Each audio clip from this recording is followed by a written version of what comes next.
My extreme pleasure, fortune, and honor to have His Holiness Bhakti Rasamrita Swami with us this morning for giving a talk on the most powerful topic of habits, as everything in our life depends on what our habits are. And I'm extremely grateful that he accepted our invitation, and he has accepted, and he's taken out his 1 hour to share it with all of us, and to discuss this most important topic. Thank you very much, Maharaj, for accepting our invitation and spending this your valuable time and wisdom with us. Thank you so much. Over to you, Maharaj. Please continue. Thank you very much. I'm very happy to be with all of you again. Om Jnanatimirandhasya Jnananjana Shalakaya Chakshurunmilitam Yena Tasmai Shri Gurave Namaha Shri Chaitanya Manobhishtam Sthapitam Yena Bhutale Swayam Rupa Kadamahyam Tadati Svapadantikam Vandeham Shri Guru Shri Yutapada Kamalam Shri Gurun Vaishnavamscha Shri Rupam Sagrajatam Sahagana Raghunathanvitam Tam Sajivam Sadvaitam Savadutam Parijana Sahitam Krishna Chaitanya Devam Shri Radha Krishna Padam Sahagana Lalita Shri Vishakhanvitamscha Nama Om Vishnu Padaya Krishna Presthaya Bhutale Srimate Bhakti Vedanta Swamin Nitinamine Namaste Saraswate Deve Gauravani Pracharine Nirvishesha Shunyavadi Paschatya Deshatarine Vancha Kalpatarubhyascha Kripa Sindhubhya Evacha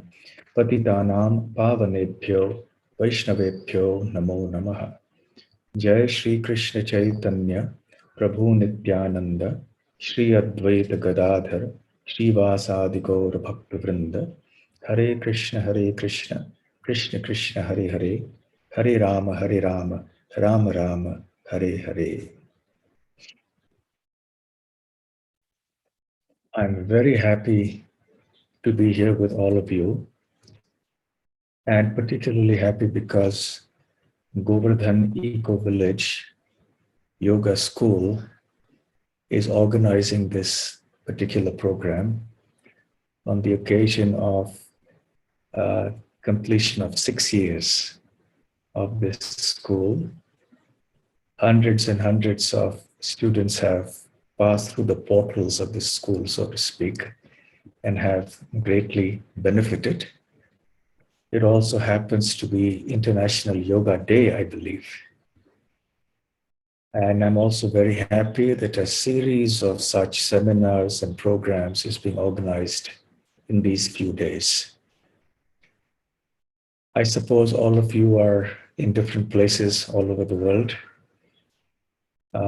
But yoga is such a thing that can unite everybody on a common platform. The topic I was asked to speak on today was understanding the power of habits through the Yoga Sutras. Now, Yoga Sutras is a text that has been compiled by the sage Patanjali. It's a Sanskrit text and very well known amongst enthusiasts of yoga. So what I will do is I will have a little PowerPoint presentation, which I will bring up on the screen now. And I will take you forward, and then we will have questions after that.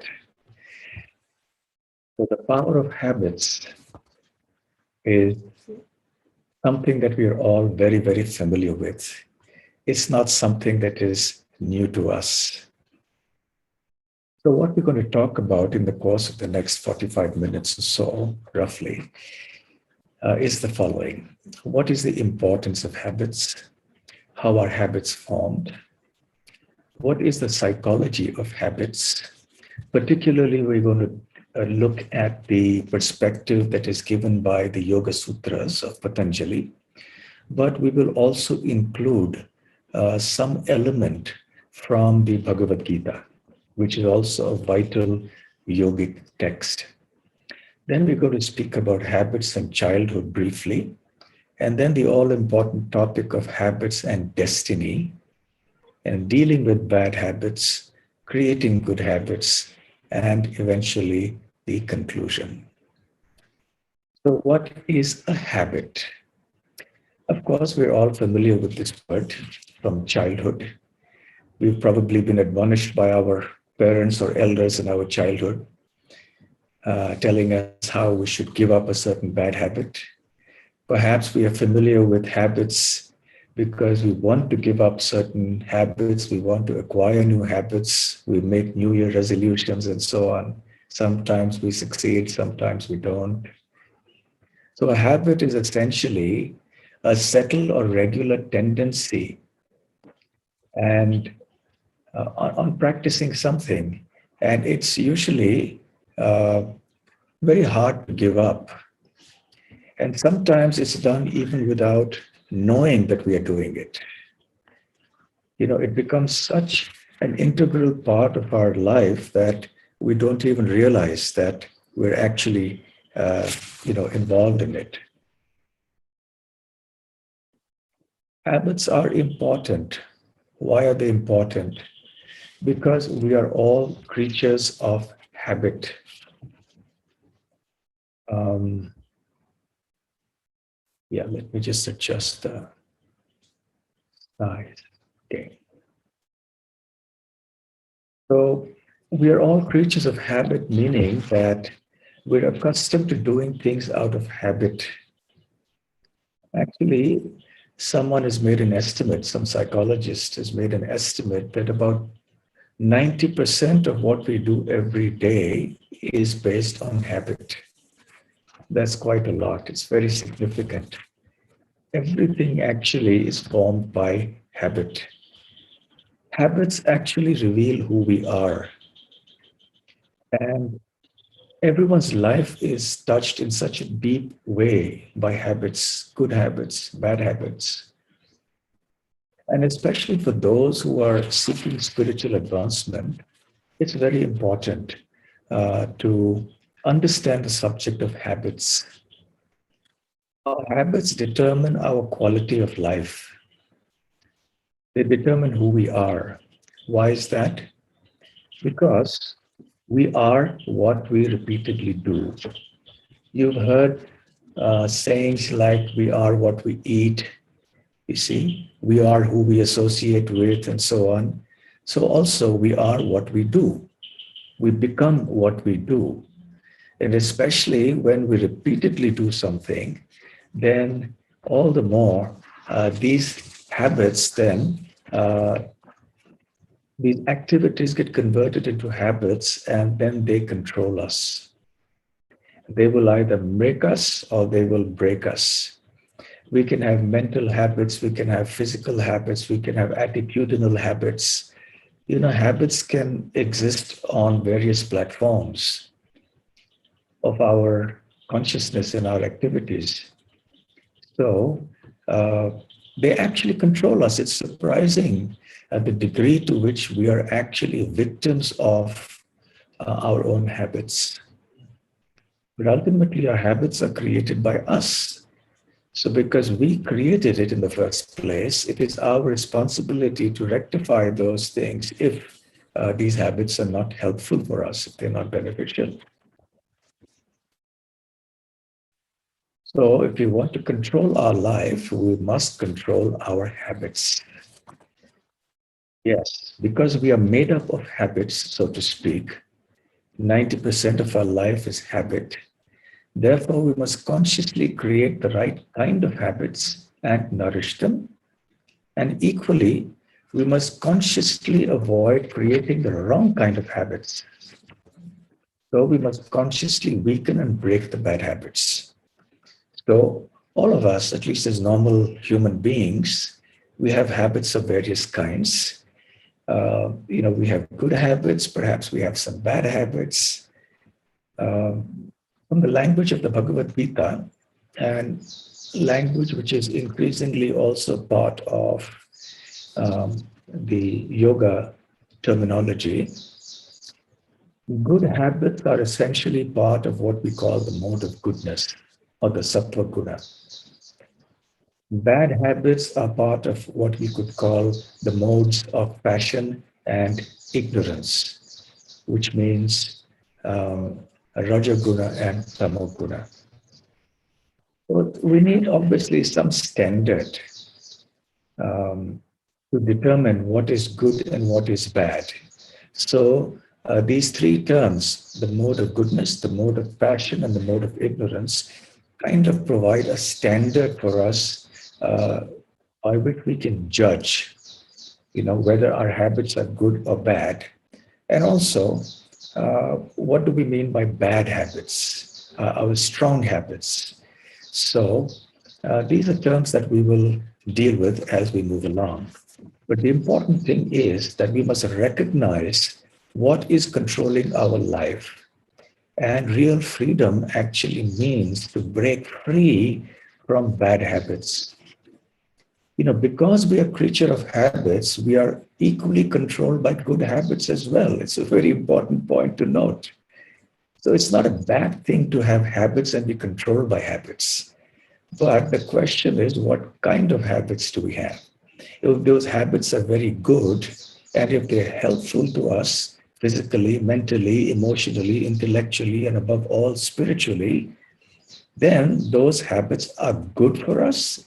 And it's good that we are controlled by those habits because they protect us from being influenced by bad habits. So, it's not a bad thing to be controlled by habits, but it's a question of identifying which are the good habits, which are the bad habits, and then submitting oneself to the control of good habits.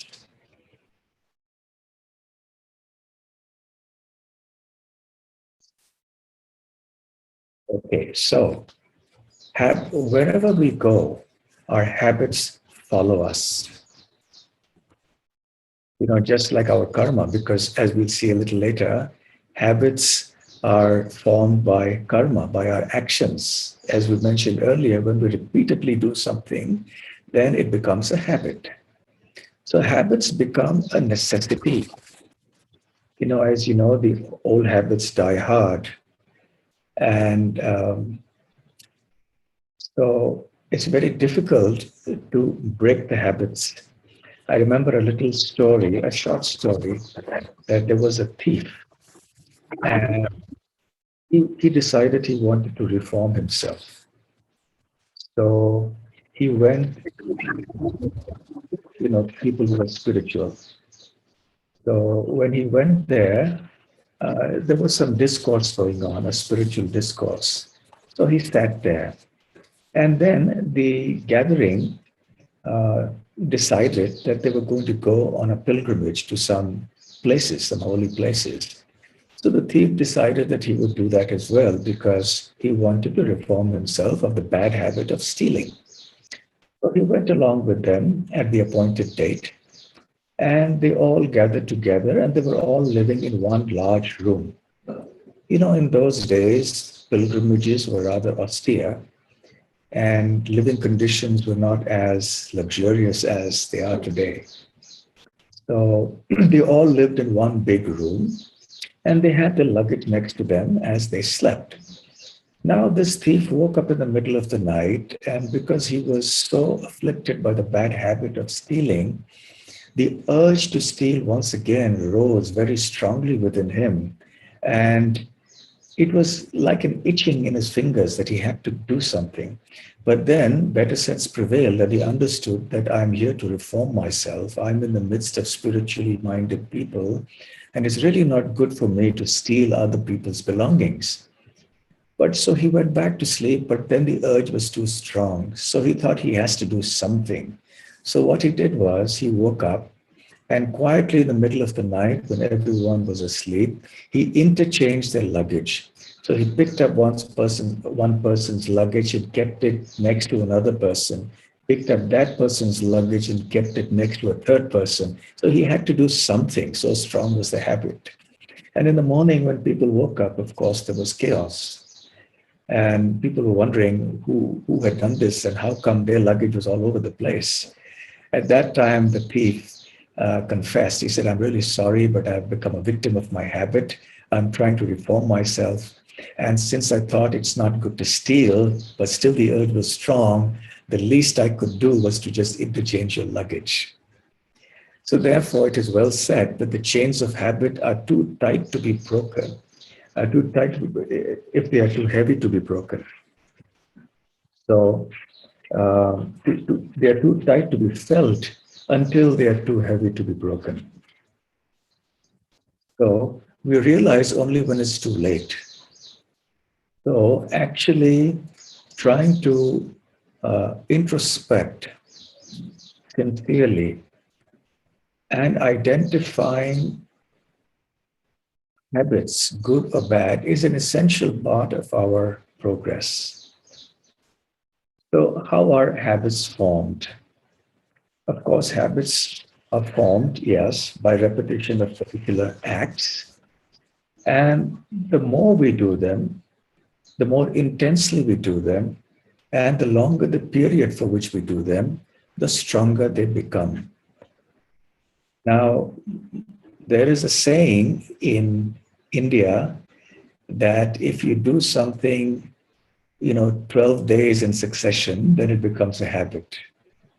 Modern psychologists speak in terms of repeating something for 31 days continuously before it becomes a habit, right?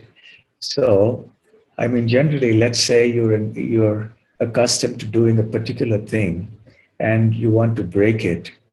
So then you do something else instead of doing that. You don't do that for 31 days continuously. And not that miraculously, the urge goes away. It's not going to be so easy, but it becomes less harder going forward to give up that habit. Now, we're going to talk of the psychology of habits. As I mentioned, we're going to primarily draw from the Yoga Sutras of Patanjali, but we will also give some insights from the Bhagavad Gita. So there are 5 terms that we will need to understand in order to uh, understand the topic of psychology of habits. So these 5 terms are chitta, klesha, vritti, samskara, and karma. Of all these terms, depending on how deep you are in the study of yoga, you may have heard either all of these terms or some of these terms. And at the very least, I'm sure you've heard the last term, karma. Karma is a term we're all familiar with in the modern day world. It's become a part of the modern day lexicon of people, even in the English language. So the word chitta, that's the first term of these 5. The word chitta can refer briefly to the consciousness, the heart, or the mind, differently depending on the context in which the term is used. Our founder, Srila Prabhupada, refers to it like that. He also refers to it as conditioned consciousness, meaning that there is a consciousness that is not conditioned. When we speak of conditioning, we are also speaking to some form of habit.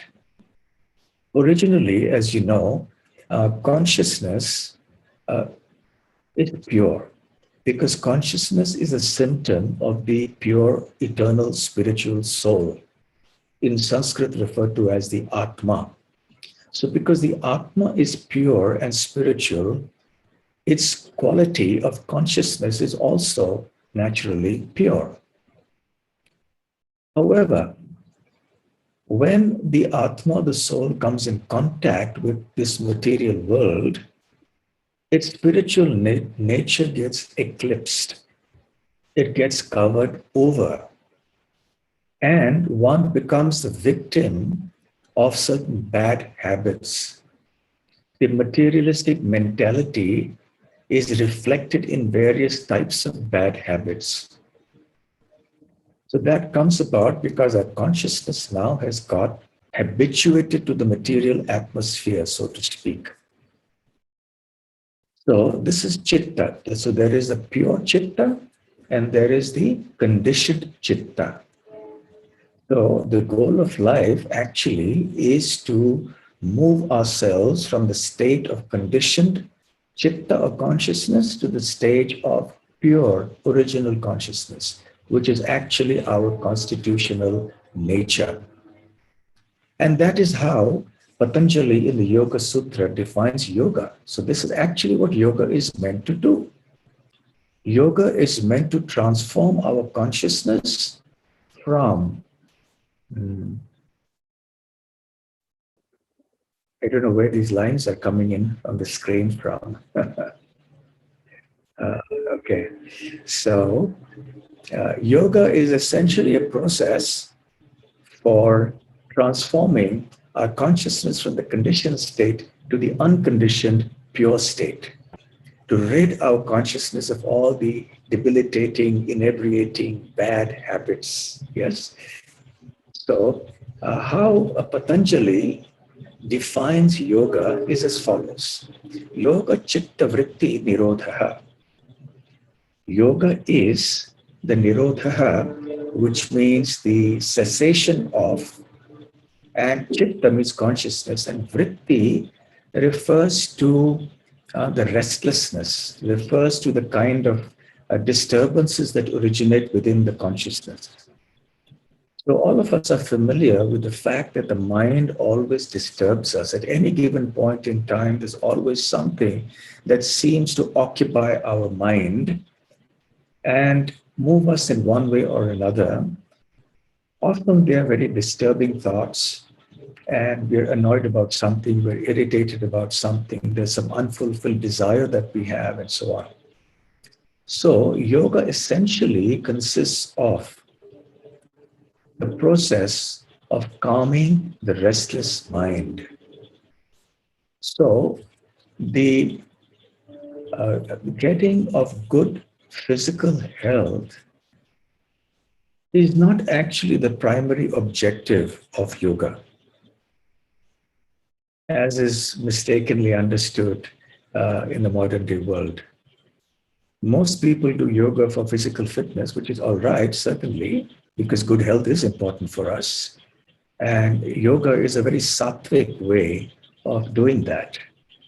Uh, However, physical good health is not everything. It is just one intermediate state. It is an incidental byproduct. So let's talk about klesha, the next topic. We've discussed chitta, which means the consciousness or the conditioned consciousness, and we've seen how yoga implies calming of that chitta. What is it that causes the restlessness? It is the vrittis, but the vrittis are caused by kleshas. So, what are the kleshas? The kleshas are essentially um, hindrances or afflictions of the mind. They are the causes of various disturbances and pains and distresses to the mind. The word klesha actually means distress. So there are 5 types of such kleshas: ignorance or avidya, ego or asmita, desire or raga, aversion or dvesha, and clinging to life or abhinivesha. Now, of these 5, ignorance is the root. All the other types of kleshas.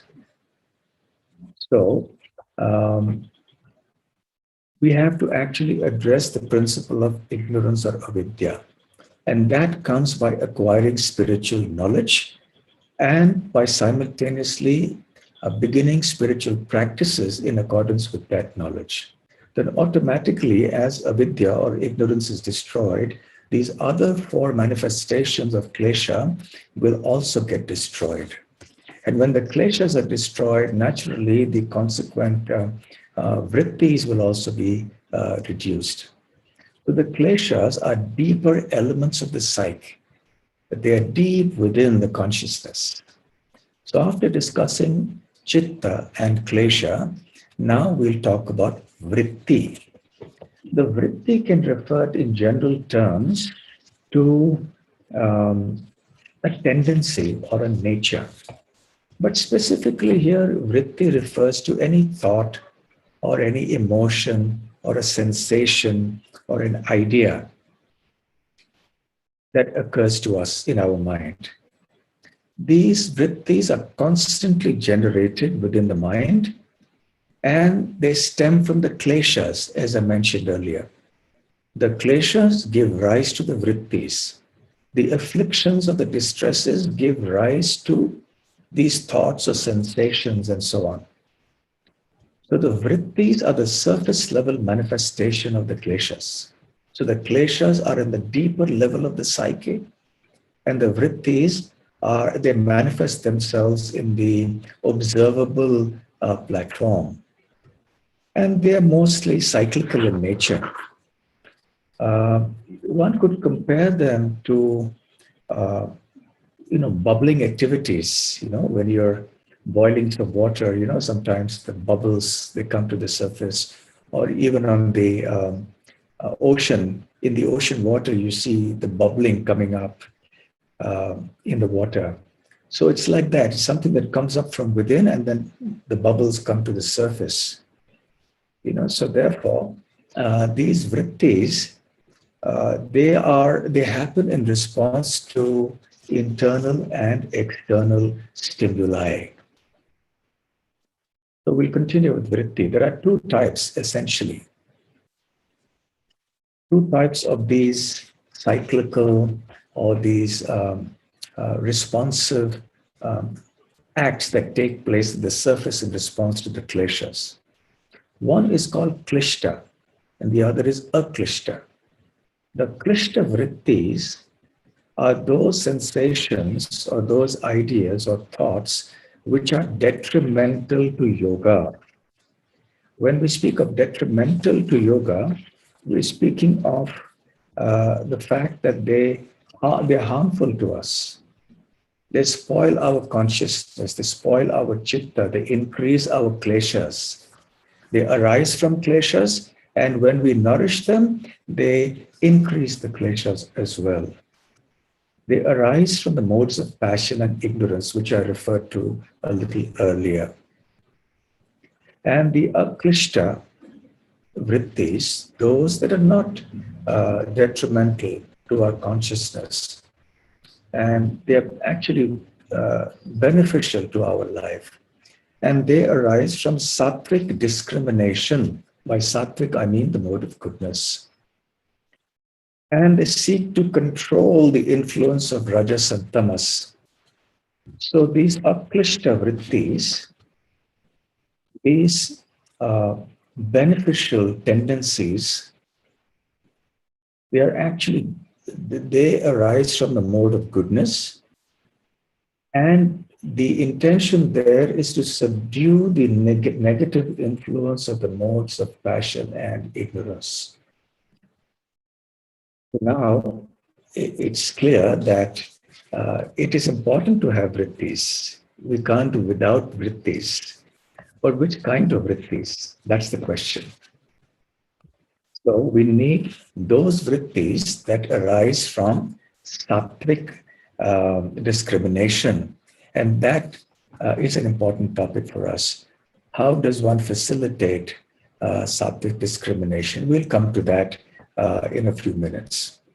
So now, having discussed chitta or consciousness and klesha or the afflictions which are deep in the psyche, and the vrittis, which are the surface level manifestations, the thoughts and ideas, etc., that stem from the kleshas.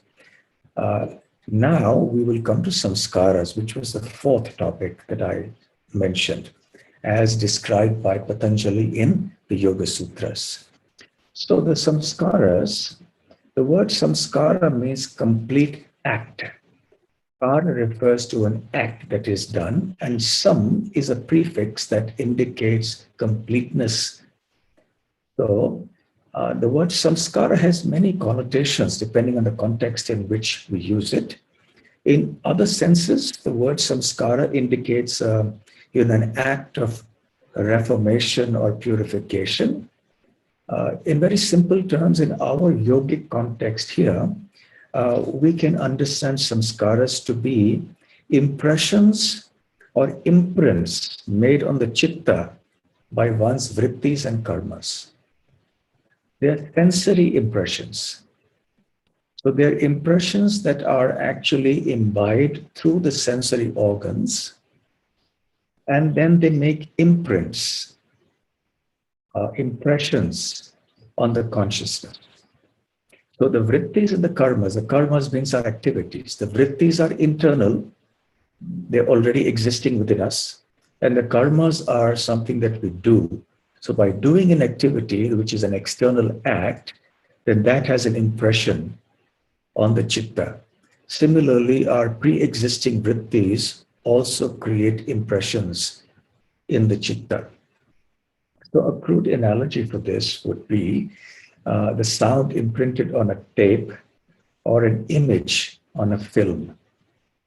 It's not exactly like that, it's much more subtle, but it just gives a rough idea to us of what we're speaking about.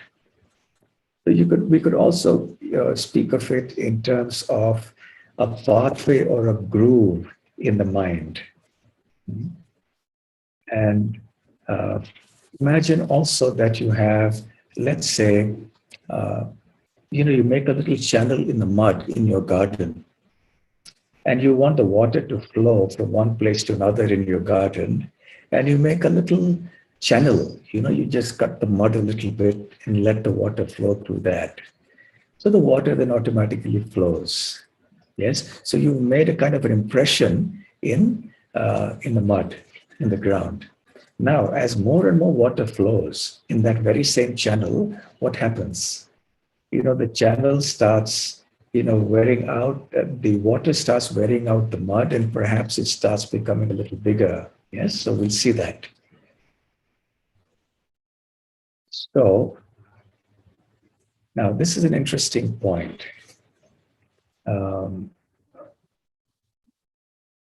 Every object that has ever been experienced by us forms a samskara. And we're not talking of simply this one life. In all the lives that we've lived in this material world. So every single experience is stored there in the chitta. Just imagine that. It's quite mind-boggling.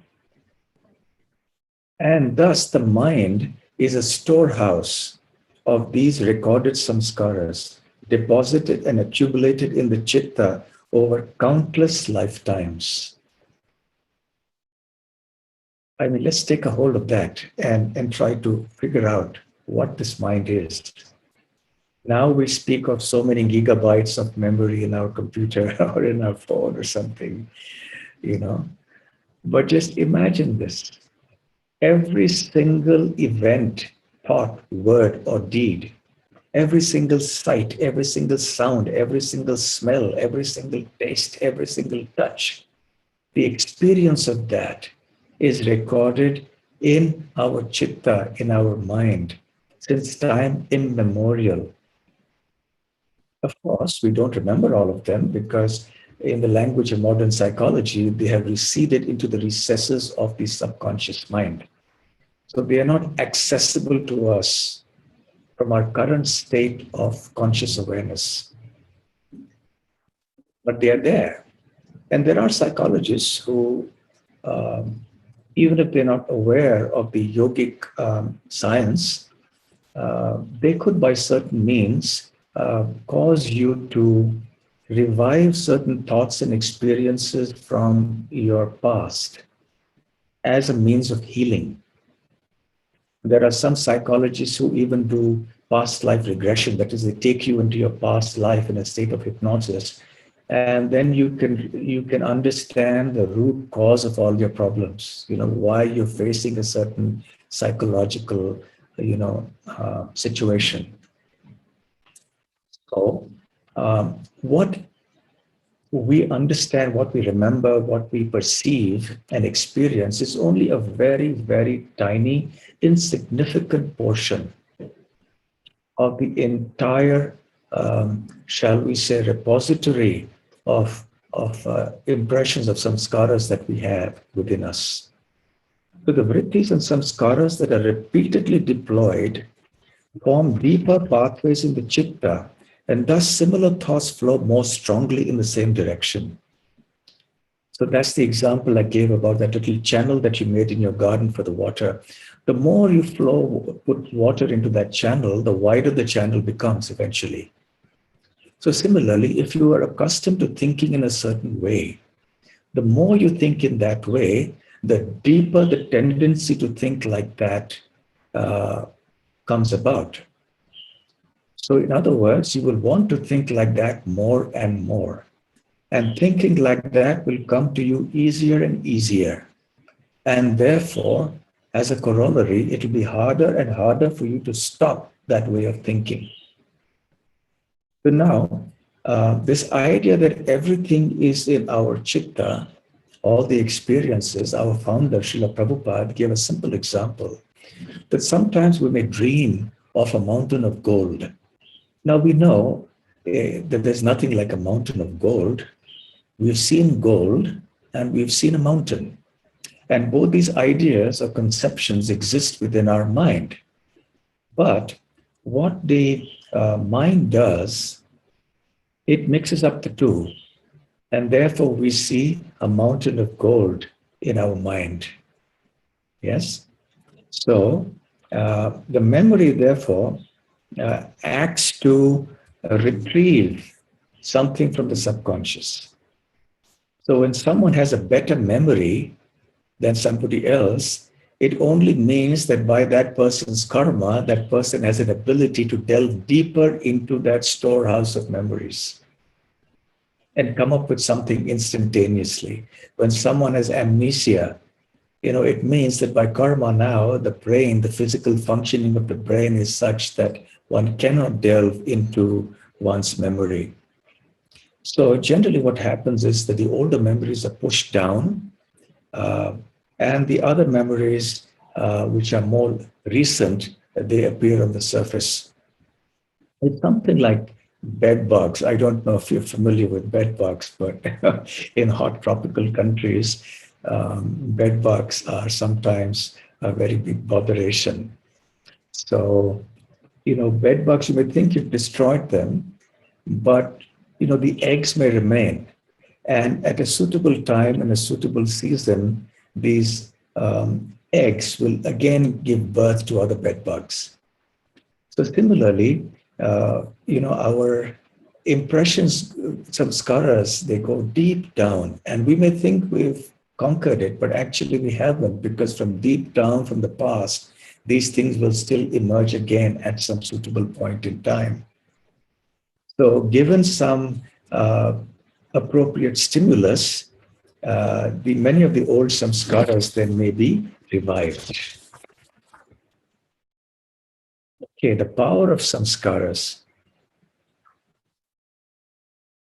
So a strong samskara induces one to perform a certain kind of activity.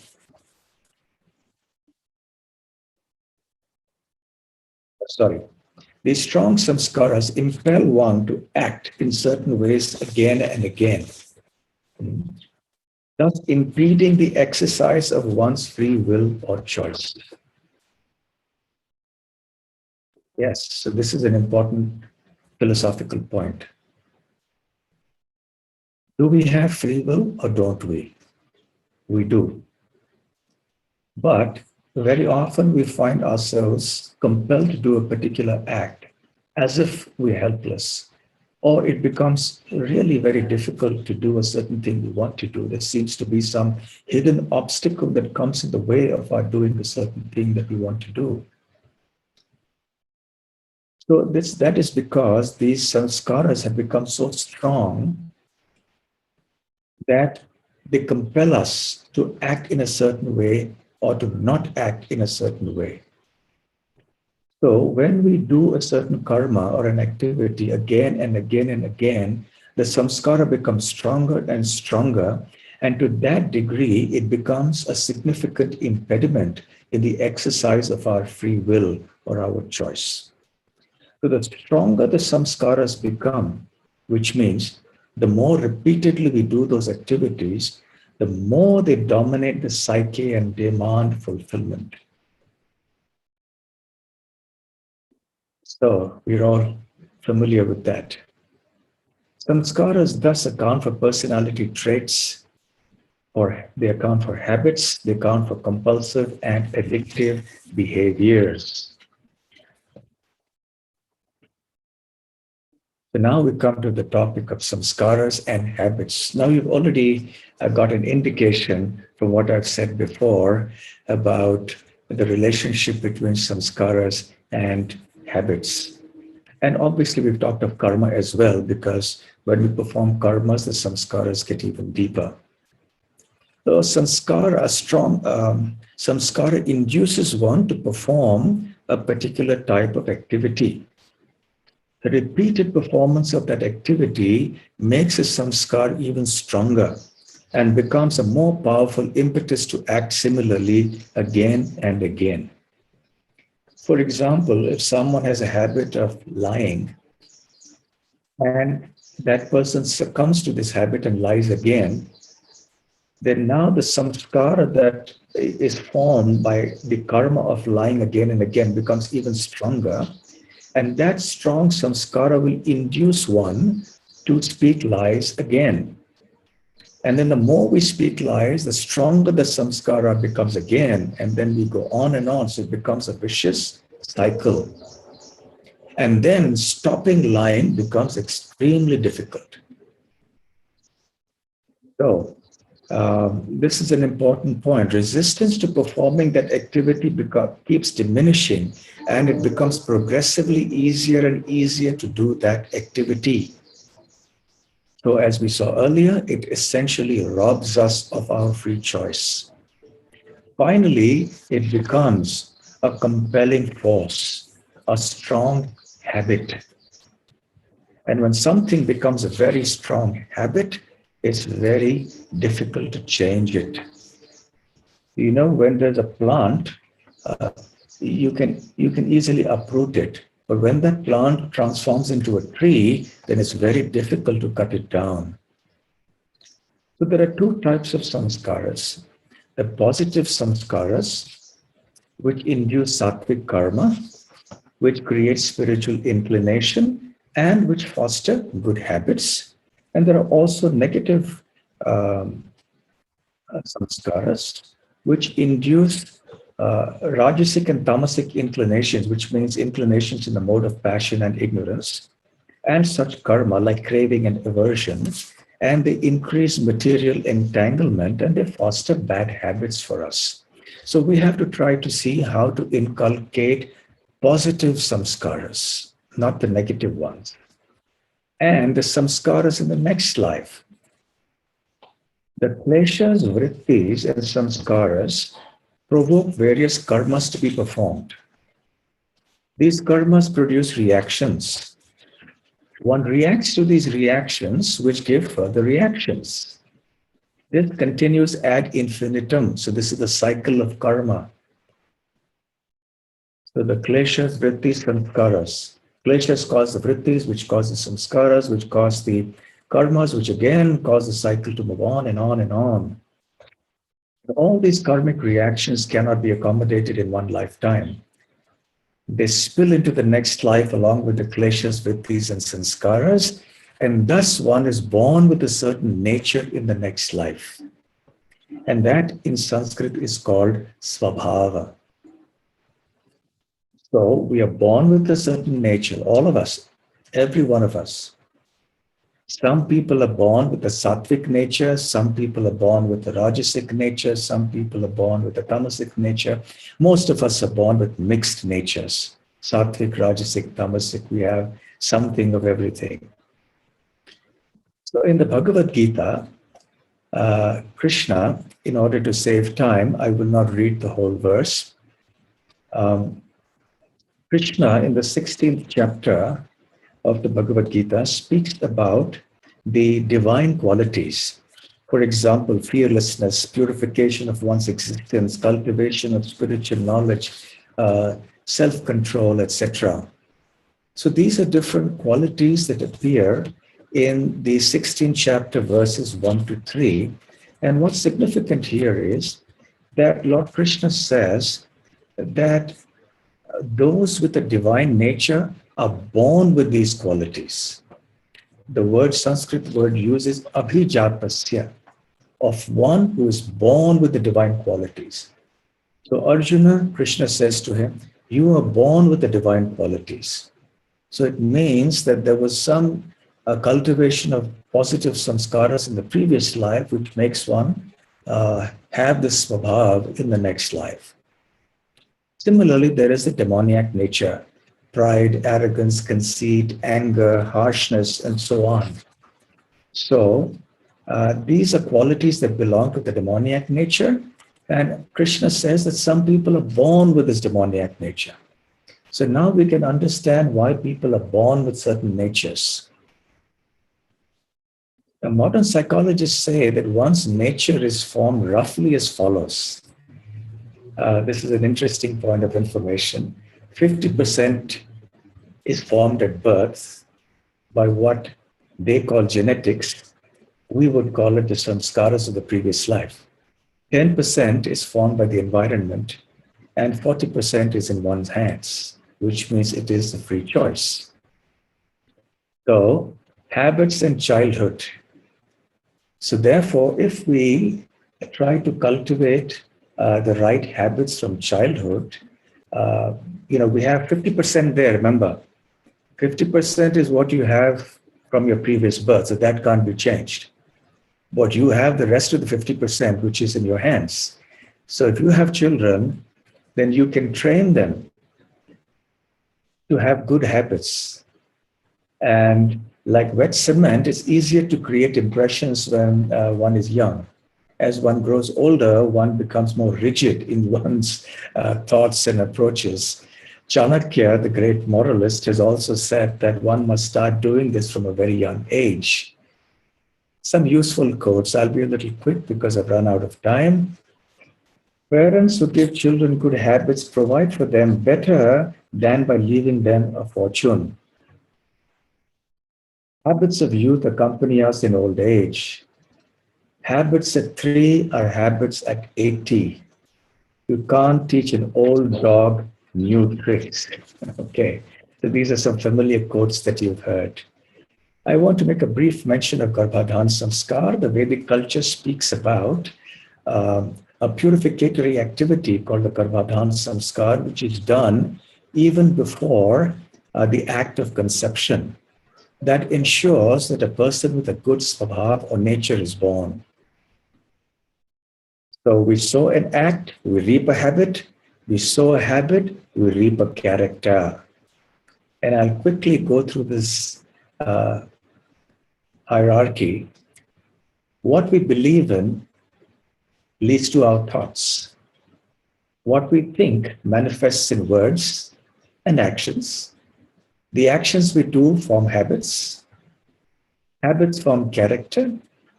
Character forms our nature or svabhav. And eventually that causes our destiny. So how will these beliefs and values change? Because remember, the root of everything is our beliefs and values. So if we want to change our destiny, want to change our habits and character and everything, we have to go to the root of beliefs. So that happens by association, by the company we keep. The company we keep is the root of our habits and indeed of our destiny. So, dealing with new bad habits, the best way to stop a bad habit is to never begin it. Prevention is better than cure. You've heard of that. Stay away from potential sources of bad habits. Be alert to identify a new bad habit when it is about to be born and nip it in the bud. Bad habits are like cancer, easier to get rid of if detected earlier. On the other hand, existing bad habits are harder to deal with. Old habits die hard. And the secret to permanently breaking any bad habit is to love something greater than the habit. And that is, we come according to the language of Bhakti Yoga to Krishna. In the Patanjali Yoga Sutra, Patanjali speaks about Ishvara Pranidhanadva. Ishvara means God, Pranidhana means to surrender, to be immersed in, and Va means or. So he actually makes an important point here, which is not really focused on amongst yoga enthusiasts, which is that you can either do all these yogic processes that we've mentioned, all the asanas and all of that, or you completely surrender to God. The word va indicates the process of surrender. So when you surrender, then the bad samskaras are taken care of much quicker, much faster. And one moves along the spiritual path. A nail is driven out by another nail. Habit is overcome by habit. So if we want to get rid of a bad habit, we have to do it by cultivating a good habit. So replace bad habits with good habits. How? By repetition of contrary acts, so that contrary habits are formed. The old habits will become weak and eventually they will get destroyed. Good habits lead to peace, auspiciousness, spiritual progress. Ponder over how uh, important cultivating good habits are to create your desired destiny.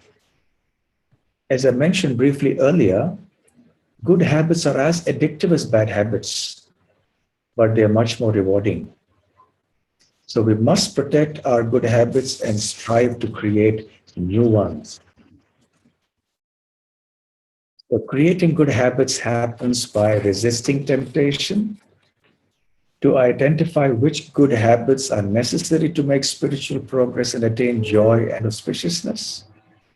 For that purpose, we have to examine our daily routine, and that is where our success lies.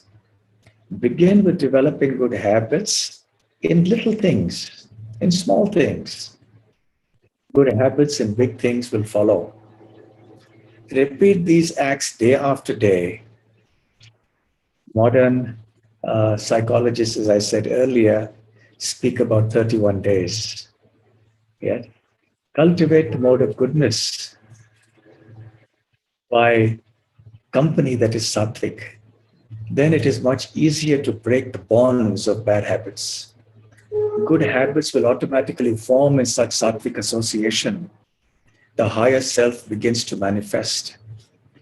When especially we come in the association of devotees of God, Ishwara Pranidhanadva, and we take to the process of devotion of Bhakti Yoga, then automatically we start loving God. And that process of love then helps us to overcome all the bad habits that we may have. And I guess there will be other sessions about Bhakti Yoga and yoga in the other seminars.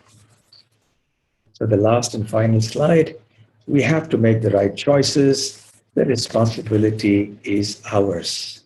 So realize the power of habits and make your life perfect.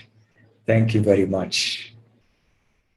So I think I went over the time limit a bit. Sanbol, I'm sorry I went over the time. Yeah, so I'm open to some questions.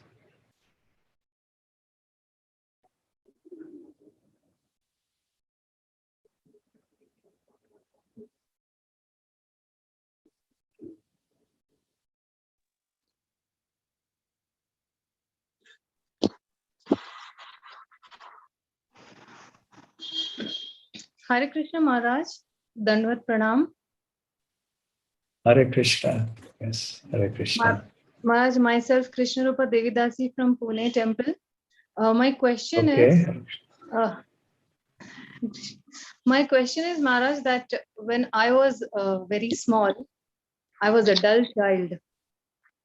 And all of a sudden, after coming into Krishna consciousness, all of a sudden, I don't know how the brain's, veins opened and things started registering, very quickly.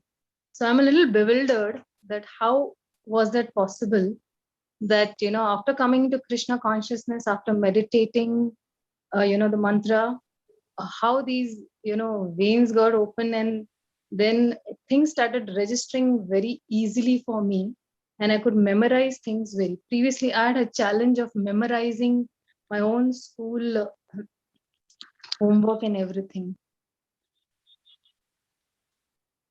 You see, as I said, psychology is a very complicated thing. And the impressions of not just this life, but of all our previous lives are embedded in the psyche. So it is hard to say when a certain impression or a certain thought or a certain experience or a certain capability, a certain memory will be revived. It's very hard to say that.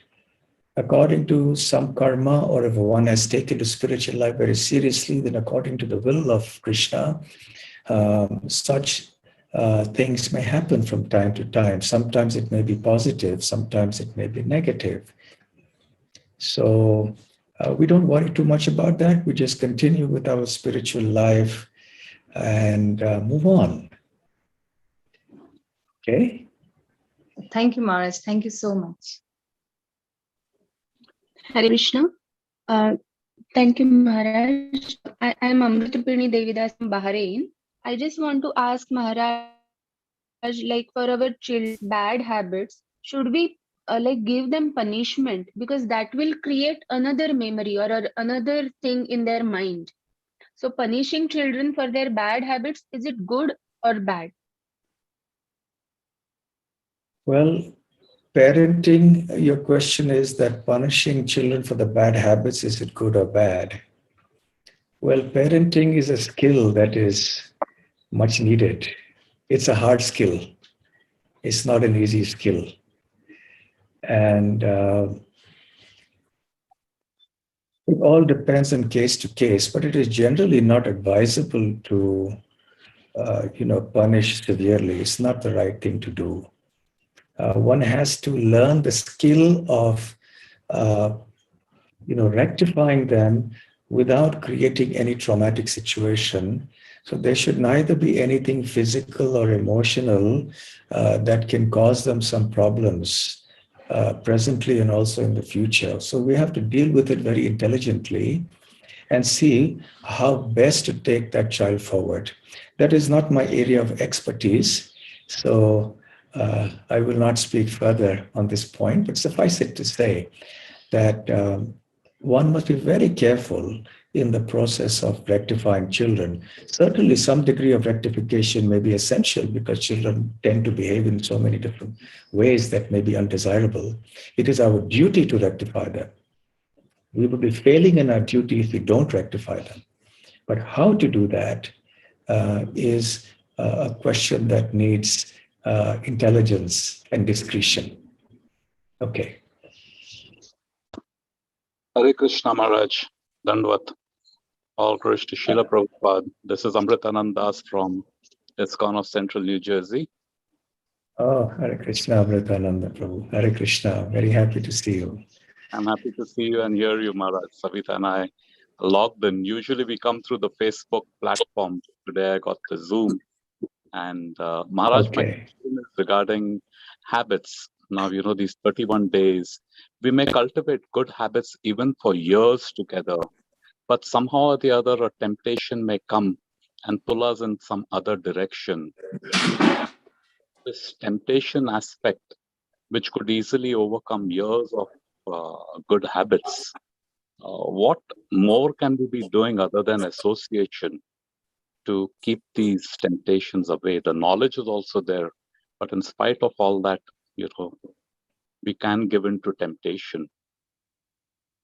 Yeah, so the question is, for the benefit of viewers on Facebook and everything, that despite years of cultivating good habits, sometimes one may give in to temptation. Yes, it happens. It goes to show the terrible nature of this material world and the very harsh reality of material conditioning, there are things that may have happened from years and years, maybe lifetimes also are there. So it's useful to remember what we are up against. So when we say 31 days, it's a rather, it's for encouragement.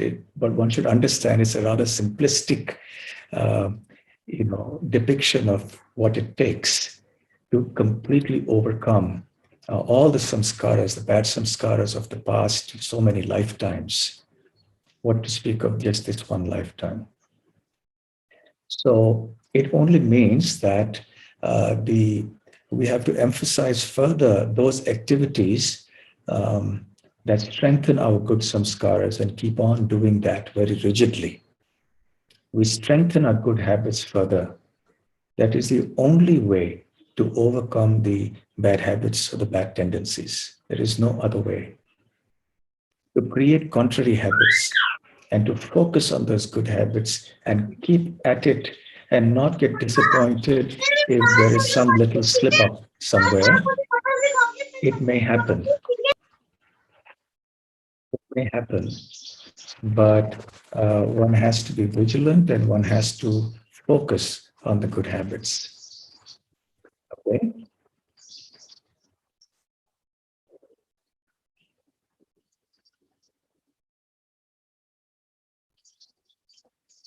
Okay, have we run out of time? No?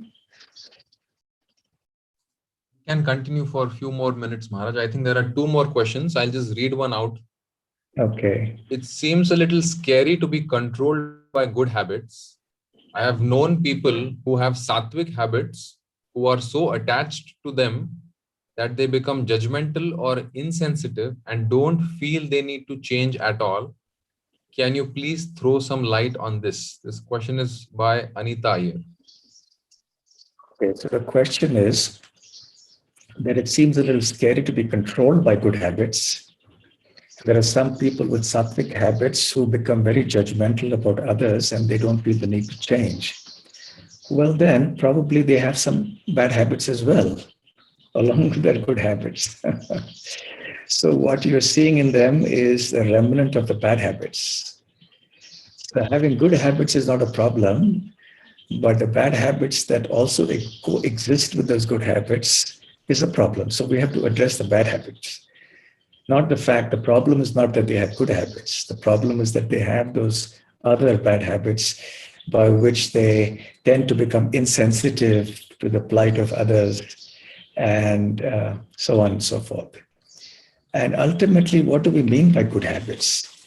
Good habits are not to be seen only from the material platform. We have to identify them from a spiritual platform also. So, for example, the habit of chanting the names of Lord Krishna is the best habit. But along with chanting the names of Krishna, if you're insensitive to the plight of others, it means that we haven't really inculcated that habit deeply enough into our consciousness.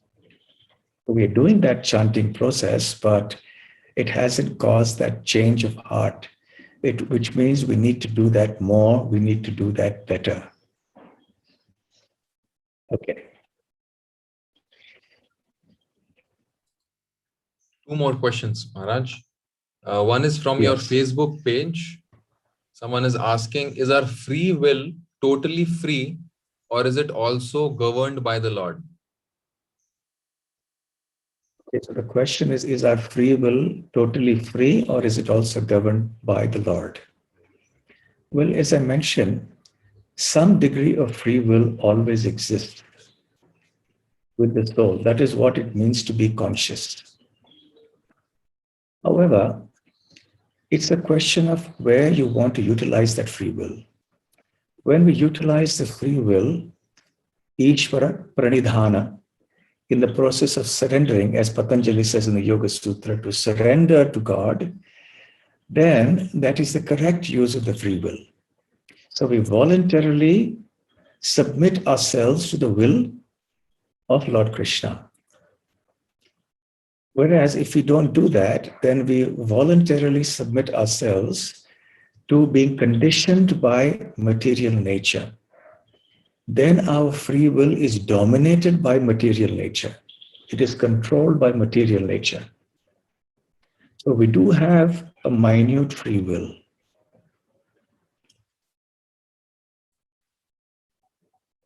Yes. Next. Yes, Maharaj. One last question is, do these samskaras impact the soul also, or are they at the mental level only? Can good samskaras purify the soul and mind also? Okay, so the question is, do these sanskaras impact the soul, or is it only at the mental level? Well, they can never impact the soul, because the soul is completely transcendental, spiritual. It has nothing to do with the physical body or the mind, which is also material. So the samskaras essentially remain at the level of the conditioned chitta, with the conditioned consciousness, the level of the mind. And the soul remains an inert, dormant kind of thing in the sense that it is not affected. Of course, it is because of the presence of the soul that all these other activities of the mental and physical platform are going on. But the sanskaras do not directly affect the soul. The soul simply remains covered over and is unable to remember or recognize its own true nature. So all this that is happening in the conditioned existence, state of life, is on the level of the mind, the intelligence, and the physical body.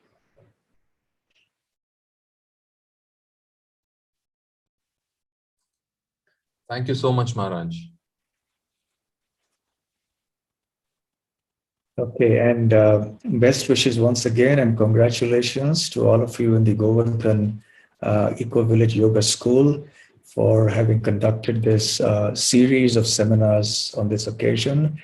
6 years of very magnificent work being done by all of you. So heartfelt congratulations and best wishes. Thank you very Thank you. much. Hare Krishna.